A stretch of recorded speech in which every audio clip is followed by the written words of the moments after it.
Hi, this is Brian Applegarth. We're at the Museum of Sonoma County, visiting the Grassroots from Prohibition to Prescription exhibit that I co-curated with Eric Stanley. First off, I want to say thank you to the museum for even being open to this. It's about hemp and cannabis and the journey that it's had, going all the way back to ancient China. This map was actually based on a piece of collateral that I designed about 3 years ago.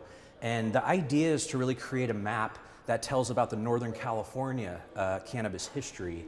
You'll notice that it starts down in Santa Cruz, and then it weaves its way up through San Francisco, San Rafael, up to Upper Lake County, and it winds all the way up to Weaverville, which is Trinity County, and the Emerald Triangle up here. And this corridor is really fascinating because this is the corridor where the battle for legalized medical marijuana was waged. And this was something that happened between the late 60s all the way up until 1996 when Prop 215 passed with Dennis Peron and his followers. And this northern part, Trinity County, Humboldt County, and Mendocino County, is really the cultivation, genetics, and breeding capital of cannabis. The strains, the cultivars, the techniques of not just growing, but also harvesting and curing and all these crafts. This is one of the most innovative places, and a lot of those seeds landed up here because of the hippie trail. So people went traveling abroad, came back and brought different varietals or cultivars of cannabis, and they've been crossbreeding and perfecting the strains for generations.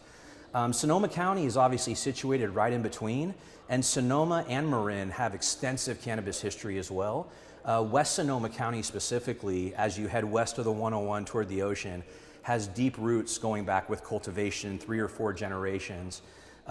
San Rafael is where the term 420 came from, which is another piece of like cannabis legacy that came out of Northern California. And then of course you had Dennis Peron and what happened in San Francisco with Brownie Mary and the AIDS epidemic.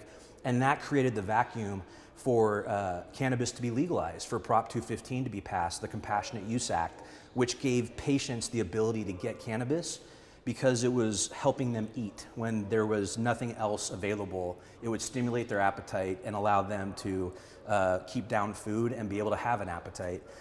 So anyways, welcome to Emerald Country. It's this entire corridor from Santa Cruz up to Trinity County, Weaverville, and we hope you come visit some year soon to check it out.